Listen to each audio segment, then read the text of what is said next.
और उसने अपने डिटेल्स फिल किए और सहारा ने ये कह दिया कि आप तो निवेशक थे ही नहीं। ऐसा बहुत सारे निवेशकों के साथ हुआ है कि हाँ। फॉर्म उनसे भरवाए गए, हम्म। इस बीच में कुछ ऐसा हो सकता है कि वो दूसरे एजेंट्स लगे हों। सहारा वेरिफिकेशन कर रही है, वो क्या वेरिफिकेशन कर रही है हम्म कि जो भी डॉक्यूमेंट्स अपलोड किए गए हैं उनके डेटाबेस से मैच हो रहे हैं या नहीं मैच हो रहे हैं। अप्लाई करने के लिए, निवेशक को बताने के लिए कि हाँ मेरा पैसा है यहाँ आप पर। अब जब दोबारा ये मैटर गया है सुप्रीम कोर्ट के, आप अपनी संपत्तियों को बेचिए और बेच करके आपको 10,000 करोड़ आपको इकट्ठा करना पड़ेगा। सबके पैसों की रिकवरी होगी, हर एक निवेशकों के पैसे की रिकवरी होगी। वेबसाइट पे जाएंगे तो FAQs करके वहां पे एक ऑप्शन है। कुछ एजेंट्स के द्वारा ये फैलाई जा रही है ट्यूमर्स कि कैश में भी वो पैसा ले सकते हैं।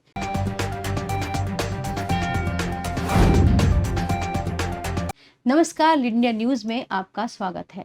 इंसान अपने लिए पैसा जमा करता है कि वक्त बेवक्त उसके काम आएगा। ऐसा ही सोचकर लोगों ने सहारा में अपना पैसा इन्वेस्ट किया, लेकिन मामला अब कोर्ट तक पहुंच गया। हाल ही में 3 सितंबर से 5 सितंबर तक कोर्ट में इस मुद्दे पर सुनवाई चली। इसको लेकर निवेशकों के मन में बहुत सारे सवाल हैं, कंफ्यूजन है, और इन्हीं सब विषयों पर बात करने के लिए हमारे साथ लीड इंडिया के फाउंडर और सुप्रीम कोर्ट के एडवोकेट श्री सुभाष सिंह हैं। नमस्कार सर। नमस्कार। आपका नमस्कार बहुत मैडम। स्वागत। नमस्कार जी। जैसा कि हमने कहा कि ये मामला भी 3 दिन से लगातार कोर्ट में चल रहा था, तो हाँ। लेटेस्ट फैसले में क्या कहा गया है इसके अंदर? देखिए, मैटर सुप्रीम कोर्ट में चल रहा था और सुप्रीम कोर्ट में आप जानती ही हैं कि मैटर बहुत समय से 2012 से चल रहा है। और जो जो सहारा की 4 कंपनियों के अंदर निवेशकों ने इसमें निवेश किया था, इन 4 कंपनियों में, और बाद में ये पैसे डूब गए थे। सहारा श्री को भी जेल जाना पड़ा था। बाद में सहारा ने कहा 2012 के फैसले में सब कुछ प्रोविजन, 2012 से जब सुप्रीम कोर्ट का फैसला आया था उसमें सारा प्रोविजन हो गया कि वो 15,000 करोड़ देंगे, उस पैसे से रिफंड किया जाएगा। लेकिन वो पैसे सफिशिएंट नहीं थे, इस वजह से सबको रिफंड नहीं मिला। अब जब दोबारा ये मैटर गया है सुप्रीम कोर्ट में, तो सुप्रीम कोर्ट ने कहा है कि आप अपनी संपत्तियों को बेचिए और बेच करके आपको 10,000 करोड़ आपको इकट्ठा करना पड़ेगा और उसको आपको सेबी के पास जमा कराना पड़ेगा और वो पैसे फिर आपको रिटर्न करने पड़ेंगे। तो इसलिए पैसे ना होने की वजह से जो रिफंड नहीं हो रहे थे, खुशखबरी ये है कि अब पैसे आ गए हैं। तो इसलिए मैंने सहारा को एक टाइमलाइन दिया गया है, उस टाइमलाइन में अपनी प्रॉपर्टीज को बेचना होगा और बेच करके पैसे रिफंड जमा कराने होंगे सेबी के पास। तो अभी जो है क्या इस सबको पैसे मिल जाएंगे, रिकवरी सबके पैसों की हो पाएगी, ऐसा लग रहा है आपको? बिल्कुल। और एक और इम्पोर्ट, सबके पैसों की रिकवरी होगी, हर एक निवेशकों के पैसे की रिकवरी होगी। एक और इम्पोर्टेंट बात सुप्रीम कोर्ट ने कहा कि यह इंश्योर करना पड़ेगा कि जितना भी अमाउंट उन्होंने जमा कराया था, जो निवेशक हैं, उसके 15% ब्याज के हिसाब से, पर वर्ष 15% के ब्याज के हिसाब से रिफंड करना पड़ेगा। तो इसकी प्रोसेस का क्या कोई गाइडलाइन भी है? जैसे कि बात भी चल रही थी, क्या उसी तरीके से भी करना है पोर्टल पे या कोई नया तरीका? पोर्टल है, एक गवर्नमेंट का पोर्टल है जिसपे जाकर के जितने भी निवेशक है उसको देख सकते हैं। MOC refund.crc.gov.in करके है, तो वेबसाइट पे जाकर के वहां पे डिटेल्स को फिल कर सकते हैं और फिल करके उनको जो है रिफंड मिल सकता है। एक और इम्पोर्टेंट बात है, उस वेबसाइट पे जाएंगे तो FAQs करके वहां पे एक ऑप्शन है। FAQs को हम कवर नहीं कर रहे हैं, उसमें एक कॉमन FAQs जितने होते हैं ना, कॉमन क्वेश्चंस होते हैं, उन सब के आंसर्स दिए हुए वहां जो पे, निवेशकों के जितने भी सवाल हैं वहां जी सब हाँ जवाब जी हाँ। मिलेंगे। तो वहां पे उनको पढ़ लेंगे तो उनको बहुत बेटर आइडिया हो जाएगा और कोई कंफ्यूजन नहीं होगा। ये तो गवर्नमेंट की गाइडलाइंस है कि वहां पे जाके भर सकते हैं फॉर्म। इसके बावजूद भी ऐसा कथित तौर पर कहा जा रहा है कि कुछ एजेंट्स के द्वारा ये फैलाई जा रही है ट्यूमर्स कि कैश में भी वो पैसा ले सकते हैं। तो क्या ऑफलाइन प्रोसेस भी कहीं होगी? मेरी बात ऐसा समझिए, देखिए ये जो पैसे जितने भी एक अब इस मैटर में सुप्रीम कोर्ट इन्वॉल्व है, सरकार भी सेबी इन्वॉल्व है, सरकार इन्वॉल्व है, इसमें कैश की बात कहाँ से आ गई? क्योंकि सहारा वाले ऐसा कह रहे हैं कि हमारे पास से कैश ही ले की लो। बात कहाँ से आ गई? ये तो ये र्यूमर ही है ना? तो इस तरह के र्यूमर्स पे ना जाए। आपको पैसे मिलेंगे तो इसी वेबसाइट के थ्रू मिलेंगे, अदरवाइज नहीं मिलेंगे।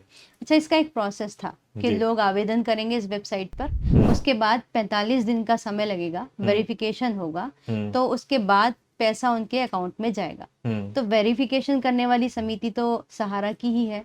अगर उनकी क्या नियत साफ होती तो इसमें इन दोनों को इन्वॉल्व होने की ज़रूरत नहीं थी।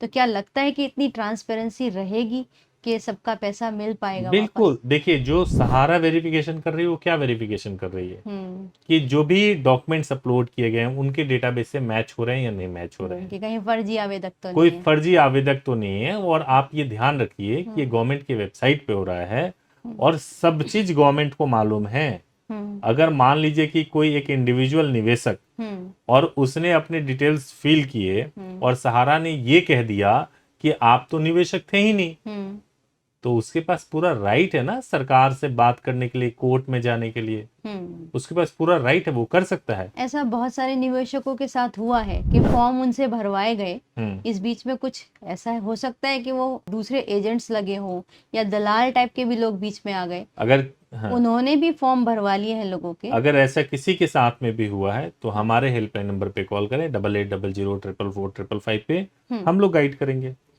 तो अगर मान लीजिए इसमें डॉक्यूमेंट्स क्या हैं, फिर भी एक बार अगर आप बताएं कि अप्लाई करने के लिए निवेशक को बताने के लिए कि हाँ मेरा पैसा है यहाँ आपको पर। बेसिक डॉक्यूमेंट्स हैं, आपको अपने आईडी प्रूफ, आधार कार्ड ये सब डालने होंगे, as well as bank account का डिटेल डालना होगा और जो आपने पेमेंट सहारा को दिया है उसके डिटेल्स डालने पड़ेंगे कि आपने जो आप निवेशक थे उनके जो एग्रीमेंट्स वगैरह जो भी डॉक्यूमेंट अवेलेबल है वो देने होंगे। बहुत बेसिक सा डॉक्यूमेंट है, कोई ऐसा नहीं है कि आपको बहुत कुछ देना है। स्पेशली कुछ नहीं देना नहीं, है। ऐसा कुछ भी नहीं लेकिन इस प्रोसेस को करने में बहुत सारे लोग ऐसे हैं जी। जो एजेंट्स के थ्रू ही गए, तो वो डायरेक्ट ऑनलाइन नहीं कर पाएंगे। तो क्या ऐसा भी कोई पहली कुछ? बात, एक बात समझ लीजिए कि अगर कोई भी व्यक्ति एजेंट के थ्रू जा रहा है, जैसे मान लीजिए कि मेरा पैसा डूब गया है, मैं पढ़ा लिखा नहीं हूं, तो मैं आपको बोलूंगा कि आप मेरा ये फॉर्म भर दो या आप ये काम करा दो, तो आप अल्टीमेटली फॉर्म ही भरोगे।